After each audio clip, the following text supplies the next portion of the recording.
Hello guys, welcome back. I'm your friend InSaxo. Today, let's say we wanna get into the fractions.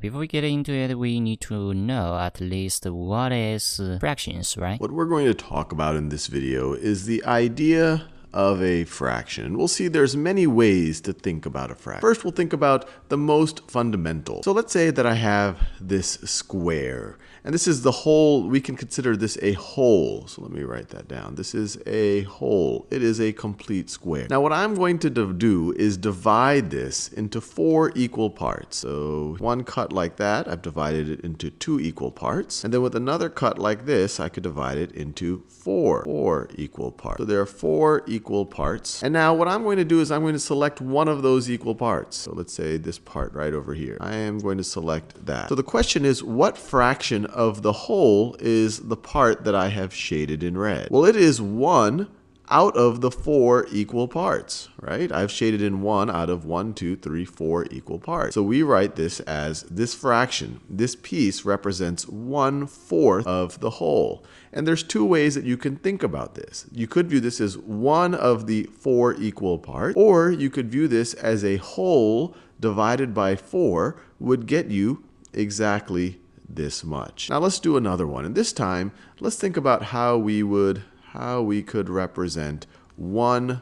1/8. Well, we could divide this whole. In this case, the whole is this rectangle looking thing. We could divide the whole into 8 equal parts. So let's do that. So here I've divided into 2 equal parts. Pretty good. And now I can divide each of those into 2 equal parts to get me 4 equal parts. And then if I were to divide each of those into 2 equal parts, I will have 8 equal parts. And it's not exact. Obviously, I've drawn it by hand, but hopefully this gets you the sense. So now I have 8 equal parts. 8 equal parts. And now I'm going to select exactly one of them. And that'll represent 1/8. And I could select any one of these, but I'll just do this one to show you it does not have to be necessarily the first one. So once again, this square right over here that I'm shading in red represents 1/8 of the whole. Now let's look at a few more examples where I've shaded them in ahead of time. And what I want you to do right now is pause the video and either in your head or on a piece of paper, write down, if you consider this purple thing the whole, what fraction does this red part represent? If you consider this blue part the whole, what fraction does this red part represent? If you view this yellow triangle as a whole, what fraction does this red part represent? So I encourage you to pause the video now. Well, let's look at each of these. So in this case, for this rectangle, we have 3. So it's quite, let's say it's quite boring. I know exactly how those should be. This should be 1/3. This should be 1/5. This should be 1/4. Boring. Let's just get in the final, answer kind of things.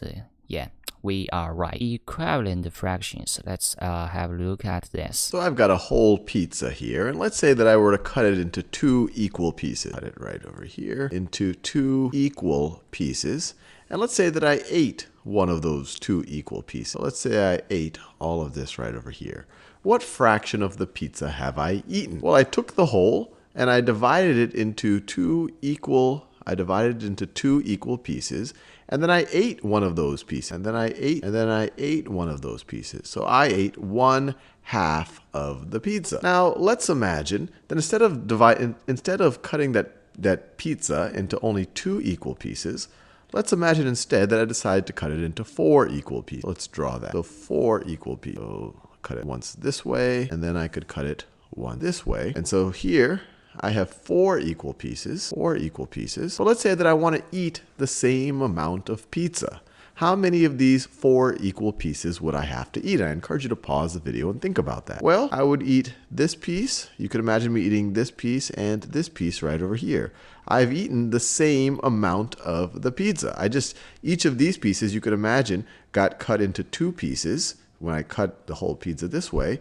And so now I have to eat 2 slices of the 4 as opposed to 1 slice of the 2. So I just ate 2 out of the 4 slices. So even though these, I'm using different numbers here. Here I'm using a 1/2, and here, or 1 in the numerator, a 2 in the denominator. Here I'm using a 2 in the numerator and a 4 in the denominator.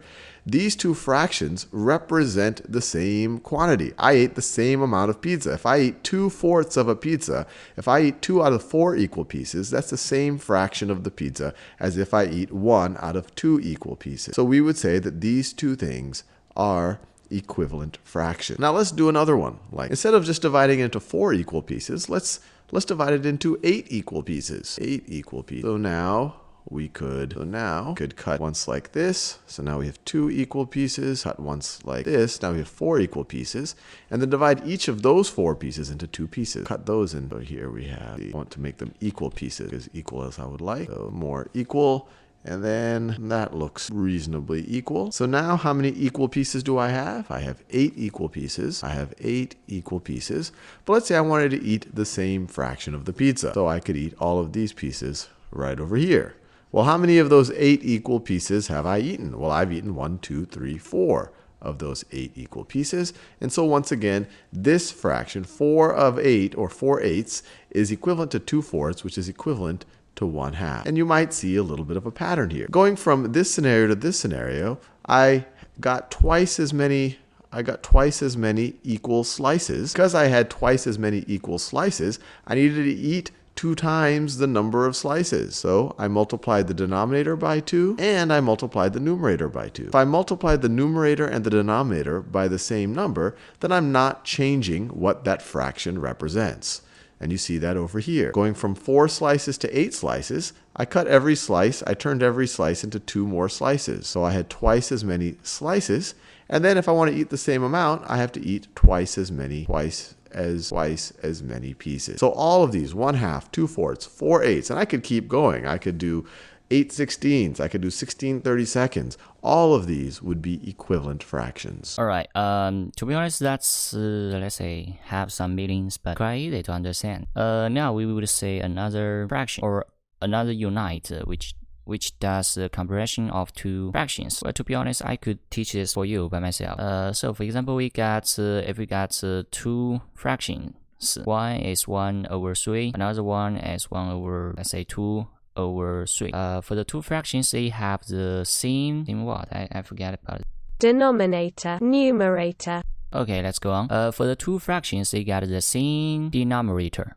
So in this case, if we want to compare them, we compare the numerator. So for this case, the 2 is definitely bigger than 1. So in the end, this is a comparison symbol that we're gonna use. But if, let's say, they got the same numerator, but with different denominator, what do we do? You know, this number is divided by 1, but this number would be divided by 2. It's definitely, the more numbers you have to divide would be less than the less number have to divide. That's what I was thinking about, but it's not probably that accurate. So let's look at his explanation. Let's compare the fraction 4/7 to the fraction 5. What I want you to do right now is to pause this video and think about which of these fractions represents a larger quantity. I'm assuming you've had a go at it, and the one thing that might jump out at you is that they both have the same bottom number, called the denominator. They both have a denominator of 7. So one way to think about it is this is literally 4/7. This is literally 5/7. So we could rewrite 4/7 as literally 4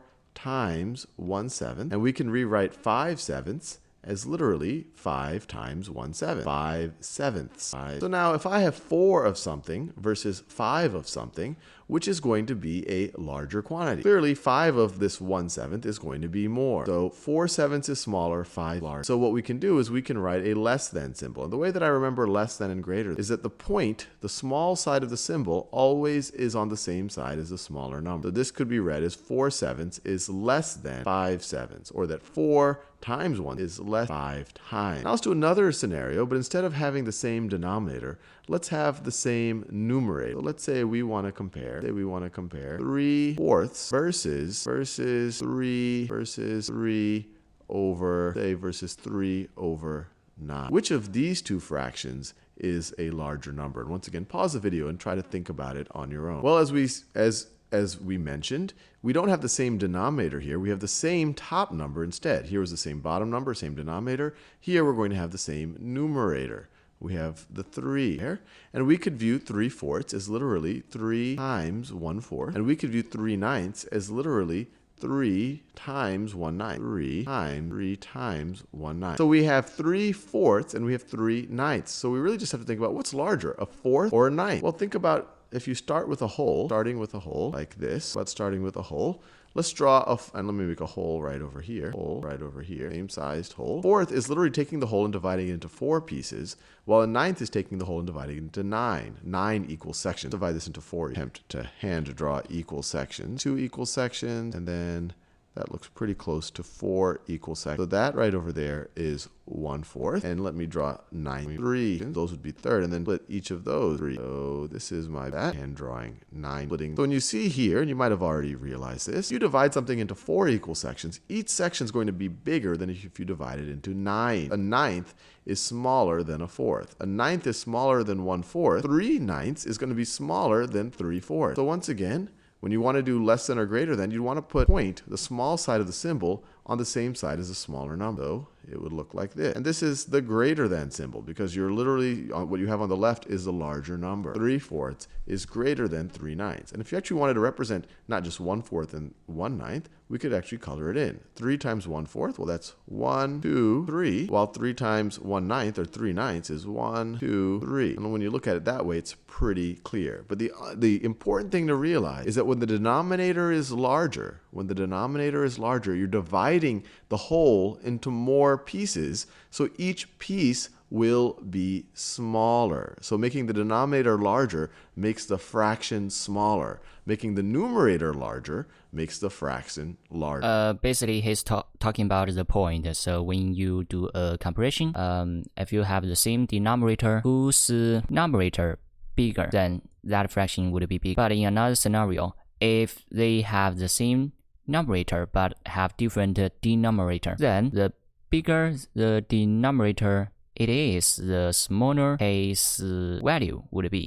Here's another idea: common denominator. We can go ahead and have a watch on this kind of idea. Rewrite each fraction with a denominator of 10. So we have two fractions, 3/5 and 7/2, and we want to take their denominators of 5 and 2 and change them to be a common denominator of 10. So let's start with 3/5, and we can look at this visually. Here we can use this rectangle to represent a hole, one hole, and to show 3/5 of that hole, we're going to need to divide it into fifths, or 5 equal pieces. So let's do that. Try to make these as equal as possible. And so we have 3 pieces, and then finally, there we go. So these should represent 5 equal pieces, or fifths, and to show 3/5, we need to shade 3 of those 5 pieces. So 1, 2, 3 of those 5 pieces should be shaded in to show 3/5. But we've decided we don't want fifths anymore. Now we want tenths. We want a new denominator of 10. So to change this fraction over here, to change this to be tenths, we need to split each of these fifths in half. We need to double the amount of pieces. So we can do that here. And now, instead of fifths or 5 equal sized pieces, we have tenths. We have 1, 2, 3, 4, 5, 6, 7, 8, 9, 10. So we found a way to have 10 without changing the amount that's represented. The same amount is still shaded, but now we have 10. So our denominator doubled. We multiplied it by 2. We have twice as many pieces. But look at what happened to our numerator. Instead of 3 pieces, now we have 1, 2, 3, 4, 5, 6 pieces. It also doubled. It also was multiplied by 2. Because if we double all of the pieces, well, then the shaded ones will also double. Each of those pieces also split in 2. So now there's twice as many shaded pieces. So 3/5 can be rewritten as 6/10. 3/5 is equal to 6/10. And again, we didn't change the fraction. We didn't change how much was shaded. 3/5 and 6/10 represented the same amount. We just changed the denominator and wrote it a different way. So 3/5 can be rewritten in tenths as 6/10. And now for 7/2, we want a denominator of 10. So we could draw it out, or we could try to use this pattern we just noticed up here to figure out how to make halves turn into tenths. To get from fifths to tenths, we had to double or multiply by 2. To get from halves to tenths, we'd have to multiply each of our pieces times 5. Each of our halves would be split into 5 pieces. So we'd multiply 2 times 5 to get tenths. And, like the pattern showed us up here, if the denominator is multiplied by a number, we multiply the numerator by the same number because those shaded pieces would also be split 5 times. So we'd multiply our 7 times 5 also. These should match. The numerator and denominator are multiplied by the same number, and 7 times 5 is 35. So 35 tenths is equal to 7 halves. So to change these two fractions to have a common denominator of 10, 3/5 will become 6 tenths and 7 halves. To be honest, that's quite boring. Decomposing fractions. What is the meaning of decomposing? Let's think about all of the different ways that we can represent 7/9. 7/9. So let's just visualize 7/9. So here I have 9 equal sections, and 7/9 you could represent as 7 of those equal sections. Let me get myself a bigger thing to draw with so that I can fill this in fast. I like how that looks. I'm going to use paintbrush. So here we go. So that's 1, 2, 3, 4. You know where this is going. 5, 6, and 7. So that's one way of representing 7/9. We already know that. That's not too interesting.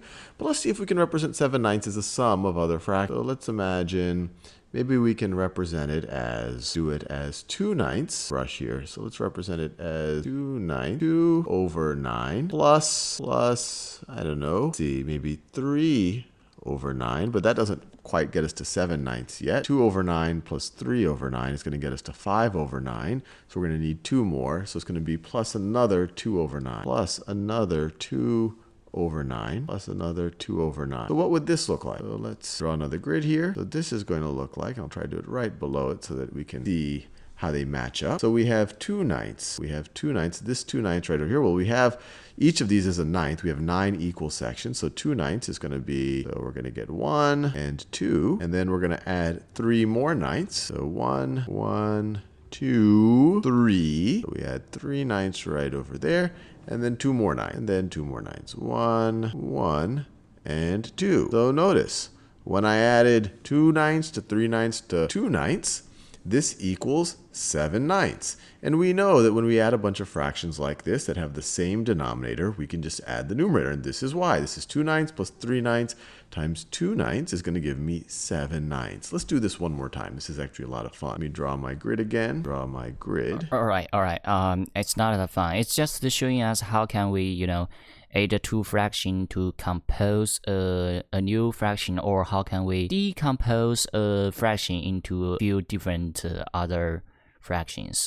Here's another concept. I don't know what is it. Let's just get into it. Let's add these two mixed numbers, 2 and 5/13 plus 7 and 6/13. And the way I like to think about it in my head, I like to separate out the mixed numbers into the whole number component and the fractional component. So we can rewrite 2 and 5/13 as 2 plus 5 over 13 plus 5 over 13.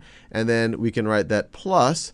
And then 7 and 6/13 we can rewrite as plus 7 plus 6/13 plus 6/13. 6/13. So all I did is I rewrote this and I essentially expanded out. I broke up the mixed numbers into their whole number parts and their fractional parts. And then what I like to do is I like to add the whole number parts. So this 2 plus this 7. So I'll do that. So I'll do the 2 plus 7 over here.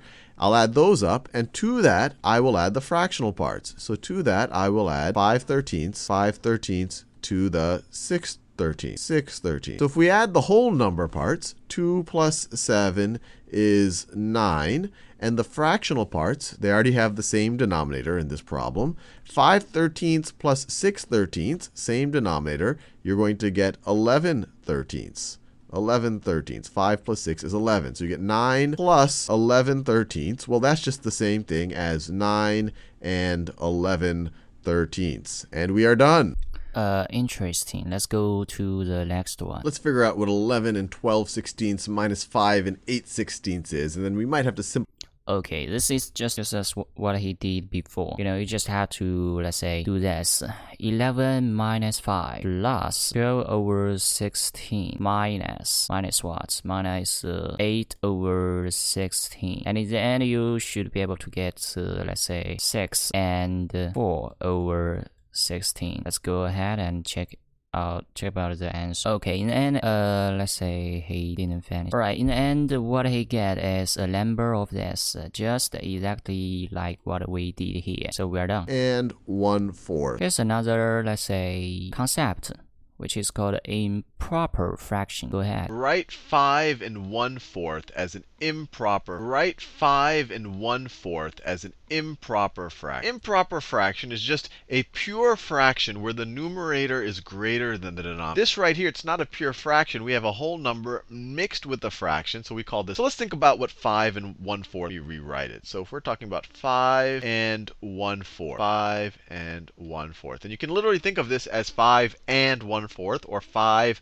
plus 1/4. That's what 5 and 1/4. So let's think about 5. 5 is 5 wholes, or pi. We could draw literally 5 pies. Draw 5 pies. And let me just cut up the pies from the get-go into 4 pieces. We're dealing with 4. Cut up the pies right over here. 1 pie right over there. Copy and paste. Copy and paste. So I have 2 pies. Then I have 3 pies. Then I have 4 pies. Then I have 5 pies. So this is what the 5 represents. 5 literally represents, so let me circle all of this together. That is the 5 part right there. That is what 5 literally represents. Represent 5 whole pies. 5 whole pies. Now, I have cut up the pies into 4 pieces. So you can imagine each piece represents a 4. Now, how many pieces do I have in these 5 pies? Well, I have 4 pieces per pie. I have 4 pieces per pie. 4 pieces per pie. 4 pieces. Well, let me just write it here. 4 pieces per pie times 5 pies is equal to 20 pieces. Or another way to think of it, since each piece is a fourth,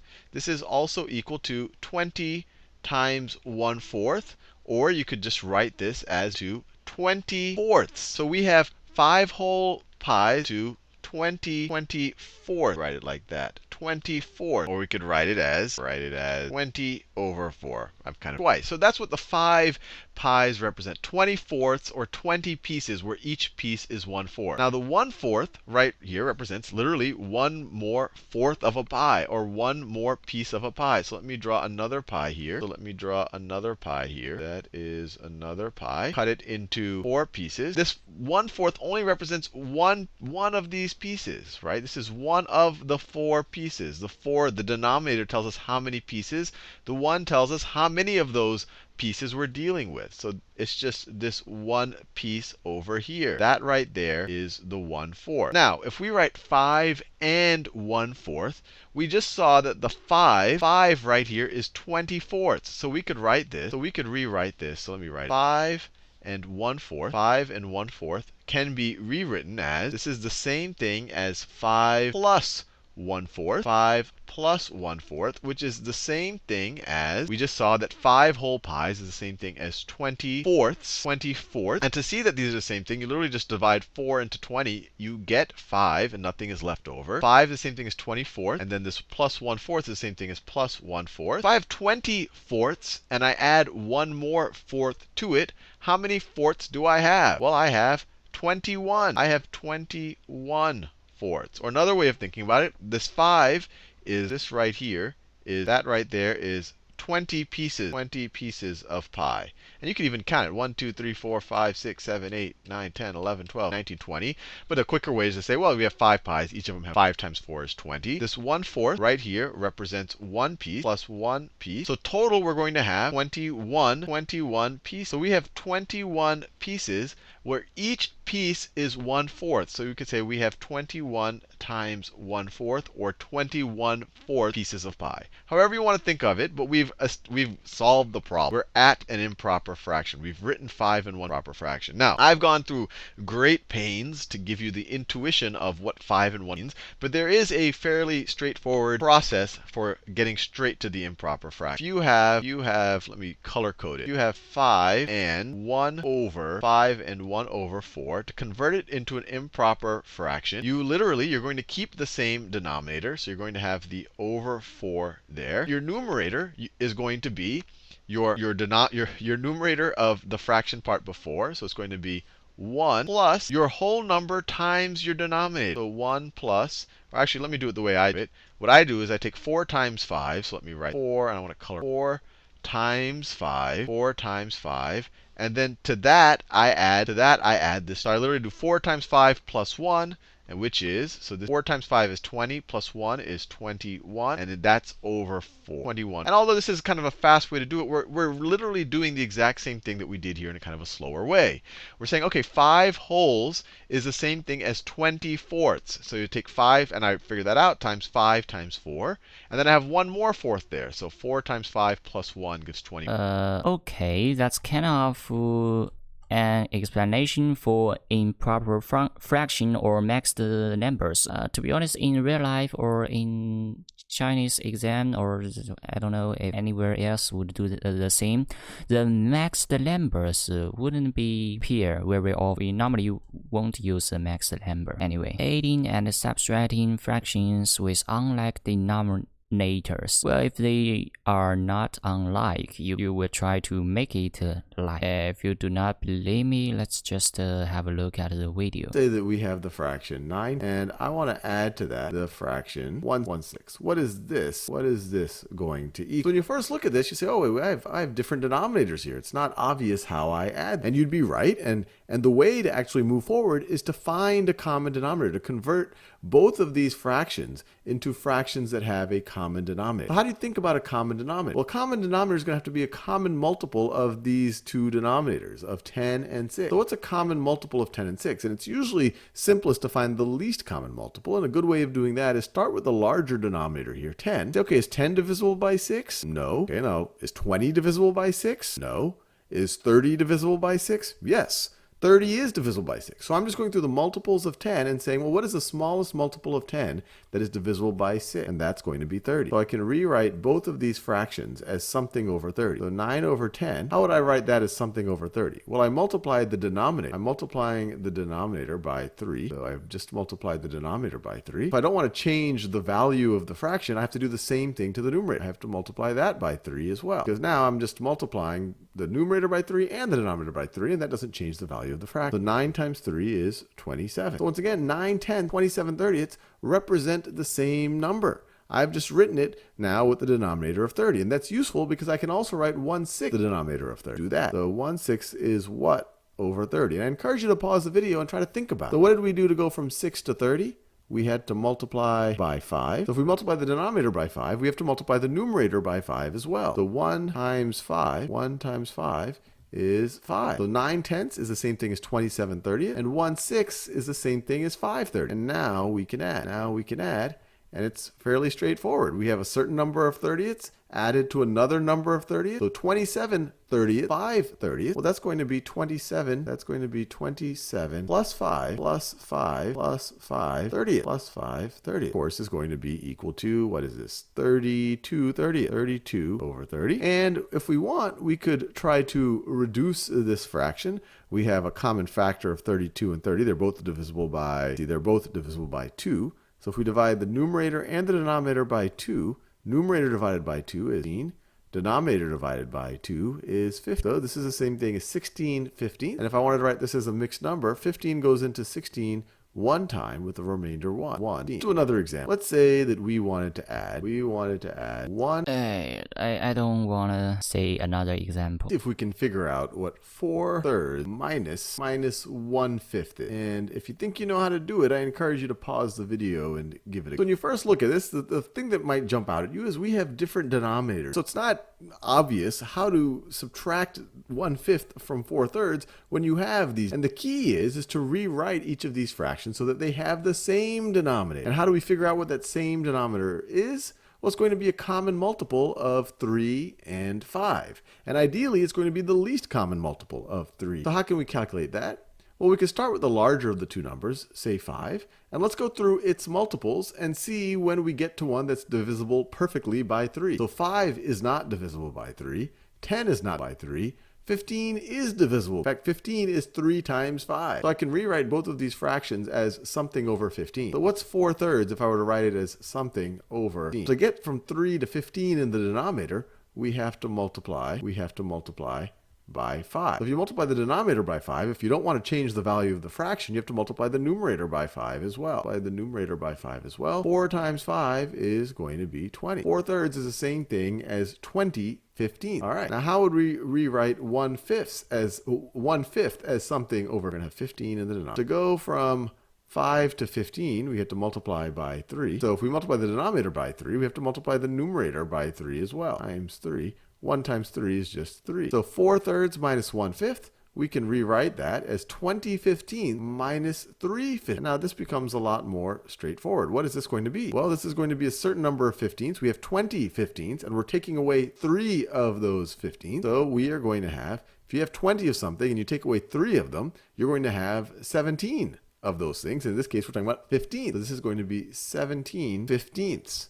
And if we wanted to write it as a mixed number, we could say 15 goes into 17 one time with a remainder 2. So it's 1 and 2. Let's do another. Okay, that's quite clear enough. So if we want, as I said before, if the two fractions get different denominators, then we at the first need to find the least common denominator. And how do we do that? We start from the biggest denominator and we check out its multiples.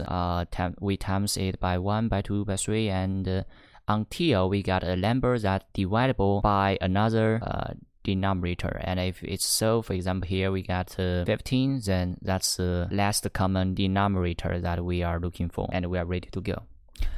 Here's another, let's say, concept or idea: multiplying whole numbers and fractions. Let's get into a practical question. So we have here, it says 2 times 4/3 is equal to 8 times blank. What I encourage you to do is pause the video right now and try to think about what should go in this blank. So I'm assuming you've given your try. Now let's think through this. So 2 times 4/3, we can literally view that as the same thing as, we rewrite the 4/3. This is the same thing as 2 times, instead of writing 4/3 like this, I'm literally going to write it as 4/3. Now I know it sounds like I just said the same thing over again, but I'm literally going to write 1/3 4 times. 1/3 plus 1/3 plus 1/3 plus 1/3.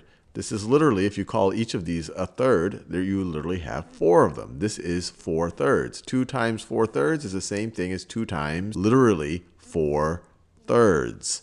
Now, what would this be? Well, this is going to be equal to, this is going to be 2. Let me just copy and paste. It's going to be this 2 times. Copy, and then let me paste it. So that one group of those 1/3, of those 4 1/3, or one group or one of these 4/3, and then we'll have another one. We'll have another one, and we're going to add them together. That's literally 2 times 4/3. Add these together. Now, what do we have? Well, we have a bunch of thirds, and we need to count them up. We have 1, 2, 3, 4, 5, 6, 7, 8 thirds. This is literally equal to, and we could, to make it clear what I've just done, we could ignore the parentheses and just add up all of these things together. Here, so let me do that. To make it clear that I literally I've taken 8 1/3 and I'm adding them together, which is the exact same thing as 8 thirds. Clear that, clear that, clear that. And so this is literally, or this is clearly, or hopefully clearly, equal to 8 times 1/3. I have 8 1/3. So going back to the original question, what is this equal to? 2 times 4/3 is the same thing as 8 times 1/3. And we've already seen that 8 times 1/3,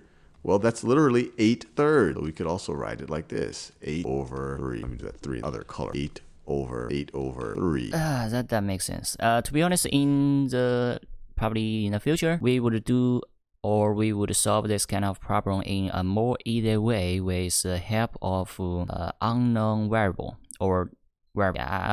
I will show you in the future. Here's another idea which I think is very important, is to multiply 2 different fractions. This is a simple idea. You can check the video here. We're asked to multiply 5 6 times 2/3 and then simplify our answer. Let's just multiply these two numbers. So we have 5 over 6 times 2 over 3. Now, when you're multiplying fractions, it's actually a pretty straightforward process. You just multiply the new numerator, the numerator of the product, is just the product of the two numerators, or your new top number is the product of the other two top numbers. So our new the numerator in our product is just 5 times 2. 5 times 2 over 6 times 3 over 6 times 3, which is equal to 5 times 2 is 10, and 6 times 3 is 18. So it's equal to 10/18. And you could view this as either 2/3 of 5/6 or 5/6 of 2/3, depending on how you want to think about it. And this is a right answer. It is 10/18. But when you look at these two numbers, you might immediately see that they share some common factors. They're both divisible by 2. So if we wanted in the lowest terms, we want to divide them both by 2. Divide 10 by 2, divide 18 by 2, and you get 10 divided by 2 is 5. 18 divided by 2 is 9. Now, you could have essentially done this step earlier on. You could have done it actually before we did the multiplication. You could have done it over here. You could have said, well, I have a 2 in the numerator, and I have something divisible by 2 in the denominator. So let me divide the numerator by 2, and this becomes a 1. Let me divide the denominator by 2, and this becomes a 3. And then you have 5 times 1 is 5. 3 times 3 is 9. So it's really the same thing we did right here. We just did it before we actually took the product. You could actually do it right here. If you did it right over here, say, well, look, these are eventually going. 6 times 3 is eventually going to be the denominator. 5 times 2 is eventually going to be the numerator. So let's divide the numerator by 2. So this will become a 1. Let's divide the denominator by 2. So that'll be 3. And it'll become 5 times 1 is 5. And 3 times 3 is 9. So either way you do it, it'll work. Do it this way, it kind of, you get to see the things factored out a little bit more. So it's usually easier to recognize what's divisible by what. Or you could do it at the end in lowest term. Yeah, that's good enough. Here we go. Let's go to, let's say, what is this video represents? A recipe for banana oat muffin calls for 3/4 of a cup of old-fashioned oats. You are making 1/2 of the recipe. How much oats should you use? So if the whole recipe requires 3/4 of a cup, and you're making half of the recipe, you want half of 3/4, right? You want half of the number of old-fashioned oats as the whole recipe. So you want 1/2. You want 1/2 of 3/4. 1/2 of 3/4. So you just multiply 1/2 times 3/4. And this is equal to, you multiply the numerators. 1 times 3 is 3. 2 times 4 is 8. And we're done. You need 3/8. You need 3/8 of a cup of old-fashioned oats. And let's visualize that a little bit, just so it makes a little bit more sense. Let me draw what 3/4 looks like. We don't have to do that. I guess that's already obvious enough for us to understand. Oh, here we go. Another very important calculation method or concept. Here we go.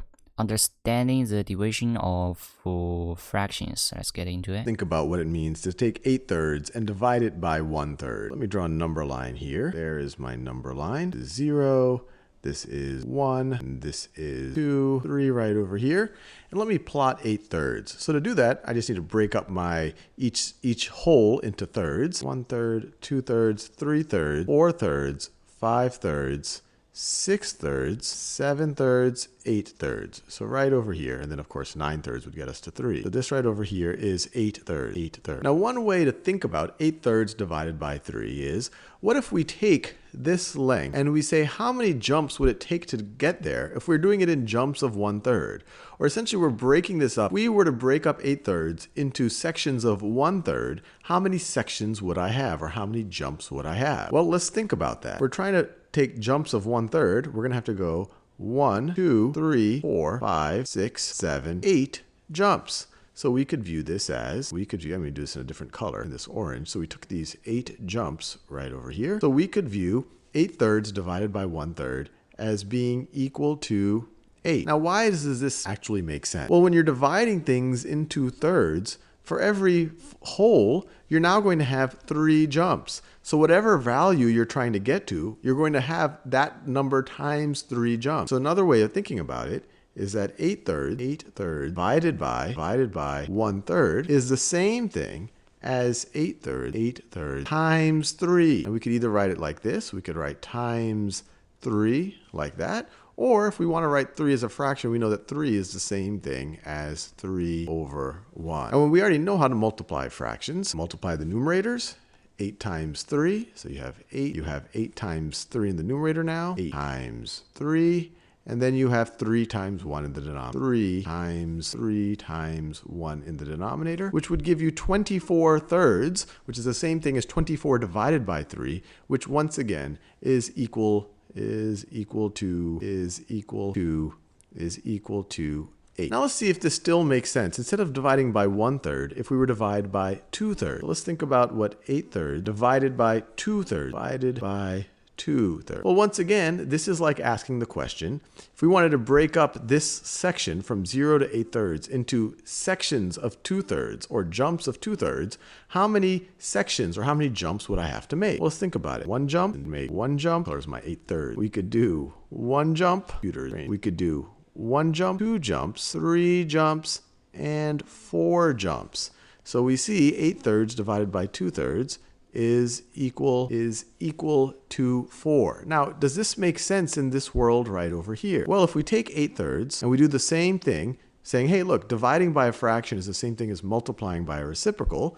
Well, let's multiply by 3/2. Multiply by the reciprocal of 2/3, so we swap the numerator and the denominator, so we multiply it times 3/2, and then what do we get? In the numerator, once again, we get 8 times 3, which is 24, and in the denominator, we get 3 times 2, which is 6. So now we get 24 divided by 6 is equal to 4. Now, does it make sense that we got half the answer? If you think about the difference between what we did here and what we did here, these are almost the same, except here we really just didn't divide, or you could say you divided by 1, while here you divided by 2. Well, does that make sense? Well, sure, because here you jumped twice as far.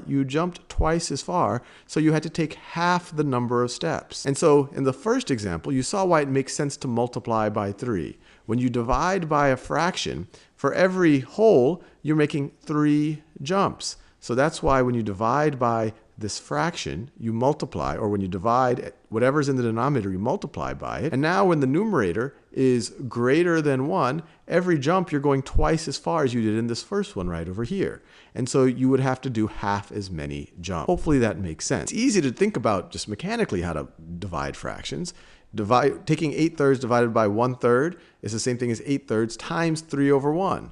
Or 8/3 divided by 2/3 is the same thing as 8/3 times 3/2. But hopefully this video gives you a little bit more of an intuition of why this is the case. 8/3 divided by 1/3 is the same thing as 8. To be honest, this is a necessary rule for the fraction division. Because if you divide some fraction, you are doing the multiple with the fraction that exchanges the numerator with the denominator. Probably that will be very obvious for you to understand or to remember. Okay, in the end, let's just watch one more video. Tommy is studying for final exam. He will spend 1/5 of the weekend studying. What fraction of the weekend will he spend studying for each of his 4 subjects? He spends the same amount of time studying for each subject. So the total amount of time he's going to spend studying this weekend is 1/5 of the week. And he has to divide that into 4 equal sections. And he's going to spend that much time on each subject. So he's going to divide this by 4. Now we've already seen dividing by a number is the same thing as multiplying by its reciprocal. You might say, hey, well, what's the reciprocal of 4? You just have to remind yourself that 4 is the same thing as 4/1. So 1/5 divided by 4/1 is the same thing as 1/5 times 1/4. And you could also view this as 1/4 of 1/5 or 1/5 of 1/4, either way.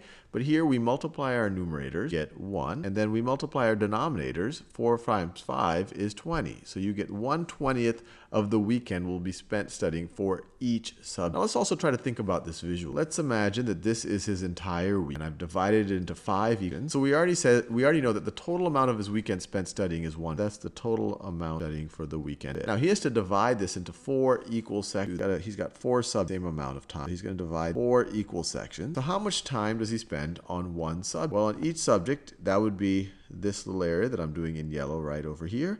And what is that? Well, that's 1 over how many equal sections are there of that size in the weekend? Well, I've just drawn out the grid. You had 5 rows, and now you have 4 columns. So 5 rows times 4 columns, you have 20 equal sections. So once again, looking at it visually, spending 1/20 of his weekend on each of the 4 subjects. You have And then if you do this for 4 subjects, that means in his whole weekend, 1/5 will be the question that they're asking, spending 1/20th of the weekend. Alright, you know what? From the learning that we did today, I learned about one thing, that if we want to get the least common multiple, all we have to do is do such a thing. We do a loop and, try to multiply the biggest number, biggest denominator, and if that kind of multiples is divisible by another denominator, which is b here, then that's the last common multiple. So it can be as simple as this. And before this video, we did the same thing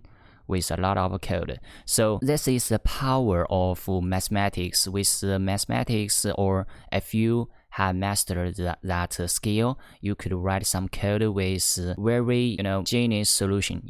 You could write your code as good as it could be. So in other words, on the one side, you could increase the length of your code. On the other hand, you could probably increase the efficiency of your code. So for the same lines of code, my codes could be able to do things faster and with less computational source taking. That's a big win, and that's why, as I think, we should learn the mathematics as good as possible. So in this case, we could be able to write our software.